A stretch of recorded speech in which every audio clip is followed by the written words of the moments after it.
Okay, if I can call to order the meeting of the Marketing Task Force, September 28th. Welcome everybody. I think we've got a pretty full house today. I think we got apologies from Steve, who wouldn't be able to make it today. He's away for work. Okay, so we can get going today. I think it's going to be quite an interesting meeting. On the line, we've also got two people from Cinnamon Toast, Bronwyn and Beverly. We look forward to their part of their presentation later today. If we can adopt the agenda, can I get a mover for that? Yep, Kristen. Thanks, Kristen, and seconded by Michael. Be it resolved that the Marketing Task Force meeting agenda of September 28th, 2020 be adopted as circulated. All in favor? Yeah, thank you. Oh, I should turn Michael, my video sorry. on, I guess, eh? Michael, did you want to make a comment there? No. Ah, okay. Any disclosures of pecuniary interest and or the general nature thereof? I see none, so we can continue on. Approval of the task force minutes from our previous meeting. Has everybody gone through that? Any changes to be identified or made? Oh, it looked great to me. I didn't have any. Yeah. No, I I couldn't even find anything. Okay, then can I get a mover to approve the task force minutes? I'll move that. Thank you, Kathy. Seconded by Jay. Be it resolved that the minutes of the Marketing Task Force meeting of July 30th, 2020, as circulated to all members of the committee, be approved. All right. All in favor? Thank you. Yeah. Then on to the business of today. The three main discussions today, I think we'll probably skip the first one. I did ask Steve to send me an update, but I haven't heard back from him yet. As soon as I get that, I will forward it on to everybody. But the two main discussion points today will be the presentation from Cinnamon Toast, as well as the Q&A session. Bronwyn did let me know that it's going to be a fairly interactive session, so I hope everybody brought their best attitudes and willingness to engage. And then after that, hopefully a fairly short discussion around how we interact as our larger group, the Marketing Task Force as well as the town, with Cinnamon Toast, how we move forward and do that. Okay.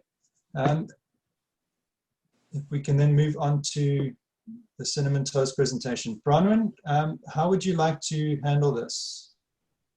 Hello, yeah, I'm happy to screen share. I think Jesse's gonna add me as a co-host so I can see when hands go up. So I think I'll be able to share. The only thing is that I have to have the chat out beside me, but I think that's okay. Everybody should be able to see. And then mostly I'm just doing talking, but I do have a supporting presentation, which I'm happy to share as well. Okay, you should be co-hosts now. Hopefully it works. Awesome. I'm going to share my screen if that's okay, team. And then let me know if everybody can see. Can everybody see my screen? Yep. Yep. Yes. Yeah. Okay, good. Yes. Okay, I'm going to have it. And can everybody hear me okay? Am I clear? No. It breaks up a little. Yes, you're breaking Yeah, up.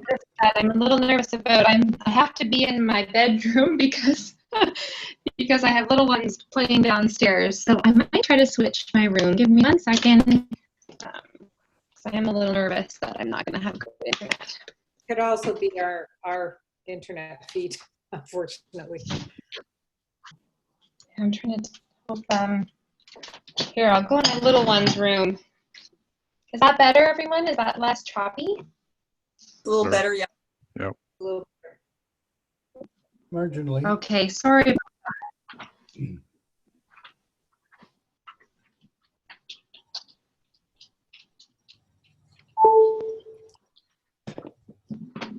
Okay, if at any time I'm really choppy, just let me know.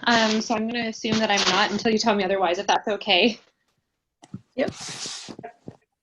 Perfect. Okay, so this is going to be a lot of fun. It's a little bit interesting and challenging. As I said, I would put on my camera, but I'm now sitting in my 6-year-old room, so I'm not sure that's the best. But I'm really excited.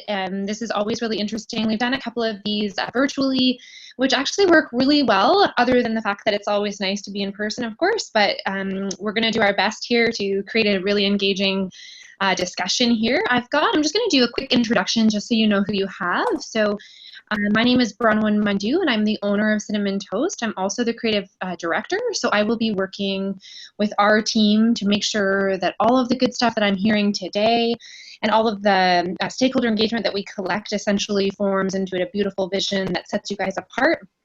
And then I'm going to let Bev, my senior art director, introduce herself as well. Yeah, I'm Bev. I'm the art director at Cinnamon Toast. So my background is design. So I have gone through as different graphic design positions from intermediate to senior, and now as art director. So some of my job will be to work very much on hand with the design team, but I also do a lot of the strategy and discovery pieces. So I'm also doing some of the engagement interviews and pieces like that. Awesome. Thanks, Bev. And Bev's been actually conducting some of the stakeholder interviews. I believe she's had a couple already, and she said that they've been really, really great. She's really enjoyed them. And we're really intrigued, just to give you kind of an insight. We do a lot of these, and everybody generally talks about the same things, i.e. nature and water. And it was really interesting. Some of the discovery sessions so far have been, yes, we have all of those things, but really makes us different is our cultural elements and how vibrant of a community we are. So we're really excited because we think already we're seeing something that other communities can't boast the way Deep River can. And so we're really excited because it gives us an opportunity to really think out of the box. So Bev was pretty excited when she finished a couple of stakeholder meetings because she felt, oh, this one's going to be different. So kudos to everyone. So I'm going to just start, I'll lay down the ground rules in a moment, but first what I'm going to do is just talk a little bit about what a brand is and what a brand is not. And forgive me, normally I'd like a nice full screen, but I do want to see what's going on here. So sorry, it's not as pretty. But essentially, when we're hired to do a brand, a lot of the time we find that our clients or our partners or the people that we're presenting to find that they think it's a logo. So we'll get questions like, well, we don't need just a logo, or why does it cost so much to get a logo? And I think one of the biggest things is we try to do is educate everyone, including the residents and tourists, and making it specifically residents in this case, to really make sure that everybody understands that we're not coming to the table with just a logo. Certainly a logo is a part of this piece, and we're really excited. It's a beautiful piece that's really exciting, but it's also so much more than a logo. So it's not a product or a service. Essentially, it's a person's emotional connections to the organization, community, or business. So in this case, what we're trying to do is create a cohesive feel that not just talks just from the logo perspective, and certainly that helps when it comes to branding and marketing assets and advertising, but we're also trying to create an emotional connection. So why Deep River? Why would I want to relocate my family there? What kind of happiness and what kind of personality am I going to gain from living there? So we're really trying to make sure that we let everyone know that it's not just about a logo, because I think that that really kind of pushes this rebrand into something very, very small. It's actually quite large. And then we have to talk a little bit about place branding in specific. So place brand reflects what a place currently is and inspires what it can be in the future.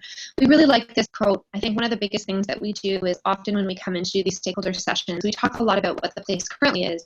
And that's really, really important. We want to make sure that we're always authentic to who you are. We certainly don't want to try to say that you're something that you're not, but we also want to look to the future. So we want to make sure that we're thinking about what is Deep River's potential, where are we taking it, how we're going to make sure that we market it this way, what's the communication style, what's the look and feel, what's the general personality, so that we can make sure that we can really communicate this for the future. Ron, are you using like And there's a few, pardon me? Are you using headphones? It sounds like it's like a connection that's really popping in and out.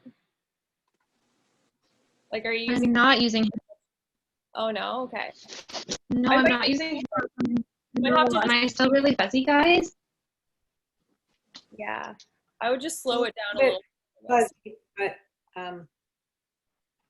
we can get it. Yeah. Is it too fast, Kathy? No, that's good. Okay, thanks. I'm so sorry. Yeah, I don't know. I'm going to try switching my rooms again. I don't know what's going on. I'm not sure why my internet's so... Bev's voice is clear, much clearer than yours. Coming through that. Am I clearer now? Yeah, a little bit. Okay, I'm going to try. I'm sitting on my stairwell. Let's hope that works. I'm so sorry. All right. If that's the case, I might have Bev take over some of the speaking, and I can do some of that piece. So let me see, and again, stop me if it gets really bad, okay? So in terms of 5-place branding principles, I think that one of the things that we really like to talk about is that a brand for a community is quite unique in the sense that it's not just a product brand, it's quite different. So we have these 5 principles. So there's distinctiveness, authenticity, is it memorable, co-creation, and placemaking. And distinctiveness is, I think, probably one of the most important pieces here because there are a lot of communities that can say that they're much like yourself or in a similar location or offer similar attributes. But that being said, when we're creating a brand, we want to make sure that we really highlight the differentiating factors, what makes you unique, what makes you special, what makes you completely different than those around you. So I think that's really important, and we try to do that with the brand as well. And then authenticity, we talked a little bit about this, making sure that it truly represents who you are, and it's true to what you are now and also what you're going to be for the future. And then that it's memorable, that the design leaves an impression, that the brand is something that you can, that you will remember, that you want to wear, perhaps. Co-creation, that's what we're doing right now. We're making sure that we have stakeholders involved like yourself, as well as the residents and digital when we do the digital surveys. And then we have placemaking. Placemaking is what you do with the brand after. So things like signage or wayfinding or places that we're going to actually see the brand living in real life. So I wanted to highlight the specific objectives that you have, just so that we're all on the same page about why we're rebranding. So objectives for creating Deep River's brand new identity is conceptualizing and designing a revitalized brand identity that is unique and flexible for uses across various mediums, helps attract new residents as well as new businesses to the community, stimulates awareness surrounding Deep River's livability and generates a sense of community pride. And then developing a comprehensive brand identity guidelines document that ensure the brand is used consistently and appropriately across material channels. And then creating a highly effective implementation and marketing strategy that ensures the revitalized brand is introduced strategically to secure successful adoption within the community and stakeholders, provide a roadmap for generating brand awareness to attract new residents, tourists, and businesses, and stimulates and builds community identity and pride. So I just wanted to make sure that we highlight those so that as we move forward with these exercises, we really think about these objectives as a whole, and that we make sure that we're putting our hats on in terms of what would attract a new resident, what would attract a tourist, and why would I want to be an entrepreneur and move to Deep River. So let's get started. I think what I'd like to do, if I can see the hands, I believe. But can you throw your hand up just to make sure that I can see your hand? If it does, I just want to make sure it works okay. Oh, like the automatic hands? Yeah. I can see yes, no. I'm just trying to see if I can see people put up hands. Oh yeah, I'm clapping. That's good. I can see. Okay, perfect. Yeah, the clapping works. Blocked off right now, just a sec.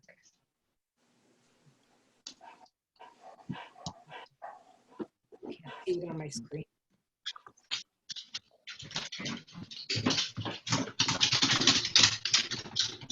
Somebody's got a dog. Yes, I'm trying to move again because I have a lot going on at my house, and I'm sorry. It's just life, right? Okay, so what we're going to do in terms of the order that I want to do things is I want to ask the questions, and normally in a discussion that everyone's around, it's easy to kind of put up hands and chat and all that good stuff, but here we have to kind of use our devices. So I'd like to ask the question, and then certainly what I'd love to do is ask that everyone uses their hand emoji, if that's okay. so that they can contribute that way. Does that make sense for everybody? Okay, Maybe everybody put. What is that? Yeah, so Please. if you click on chat down here, you'll see more and you can use your hands. See them there? Okay, that's mine. So can I see everybody? You don't have that, Kathy? No. Okay, it's up top. On the iPad, it's always in different places. Oh, yeah, that's probably very true. Okay, does everybody find their hands so I can see where those hands are in Zoom? Do you want to, if you can use them, if you can just, otherwise I'm happy to just call cold turkey on everyone. I just don't want to,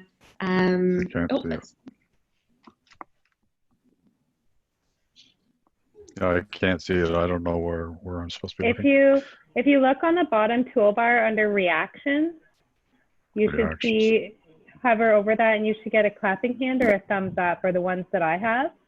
Well, I don't see that at all. under reaction, they're there on reactions. Yeah, that's where there's a thumbs up or a clapping hand. Oh, there it is. Yep. Okay, cool. Yeah, everyone's, okay. Perfect. So is anyone having a challenge with the hands up? No? Perfect. You can also clap, thumbs up, thumbs down, or use your coffee emoji if you'd really like. But whatever you put up, I'll make sure I refer to you. Okay. Perfect. Okay, so I'm going to start doing the questions. So essentially what I'd like to do is we're going to ask a series of questions, and then I'd love to hear, Bev's going to be taking notes for us so that we make sure that we keep track of everything. Obviously, I see that this is being recorded as well, which is great. And then we're also going to have an interactive engagement, but I'm going to get started so we keep on schedule. So I'm going to start with what are the top challenges the town is currently facing that need to be addressed via the marketing strategy. So certainly think of the marketing strategy as what we're going to do after we do the brand. We're going to talk about advertising, social media, what we can do with the website,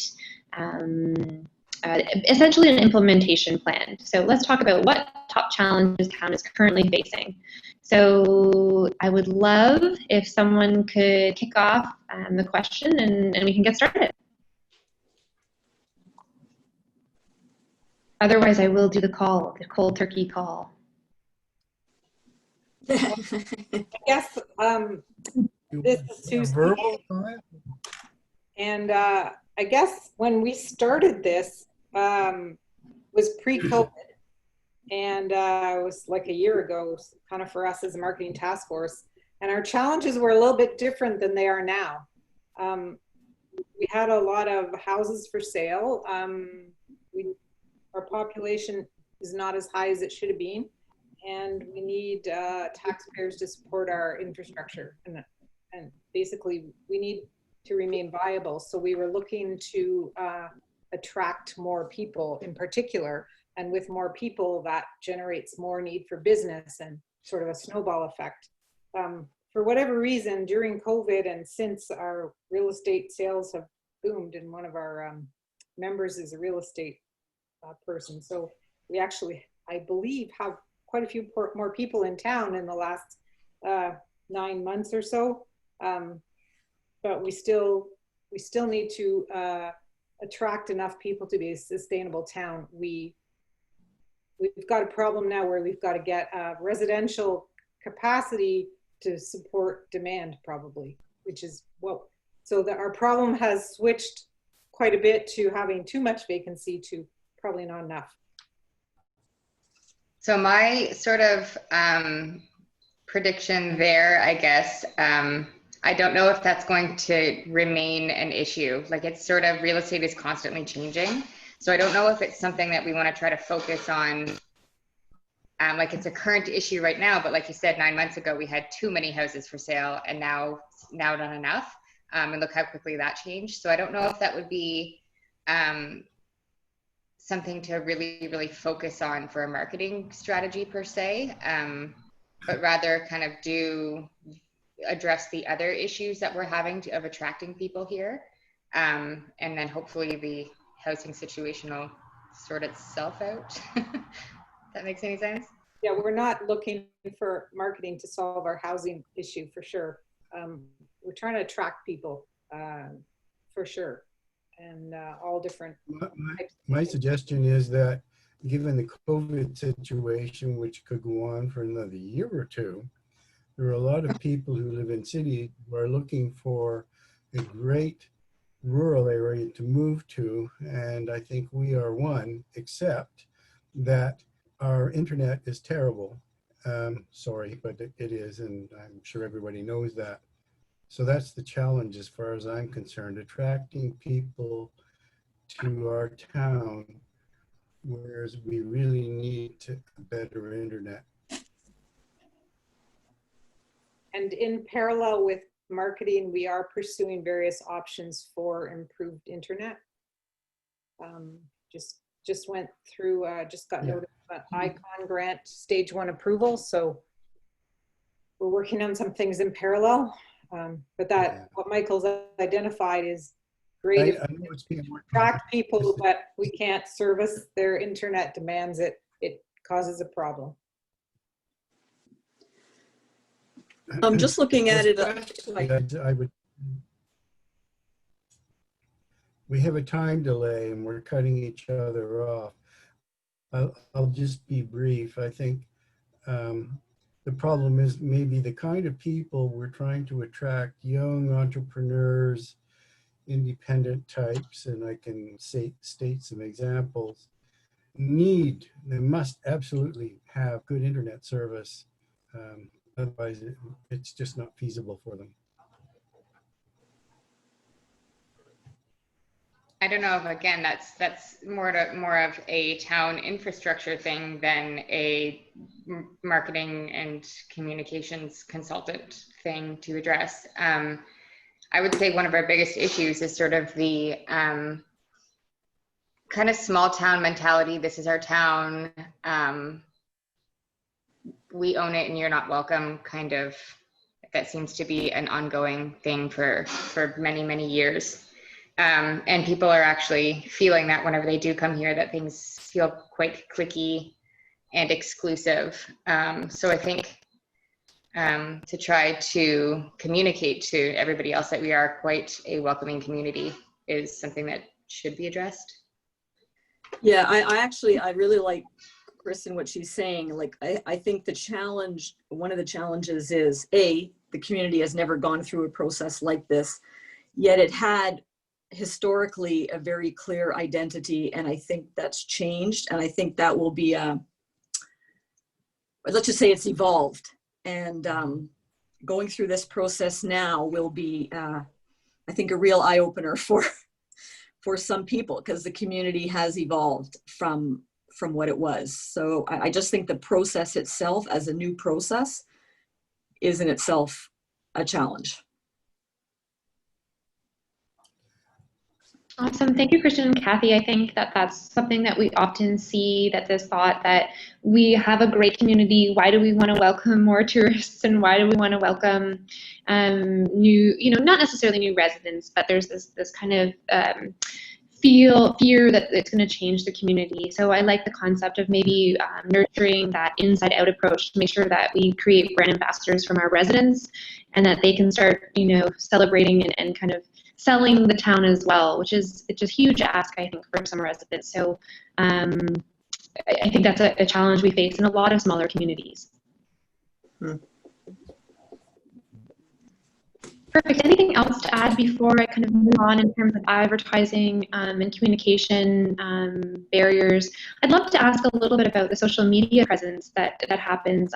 Obviously, one of the pieces for our brand is to make sure that we develop a personality that can be really translated well to web and social media, and just an online experience. Do you find, is there anything that we can talk about there, or any areas we wanted to kind of highlight in terms of communications online? I would say yes. Given the nature of the town and the history, which I won't go into, we have drawn people from all over the world to come here for reasons.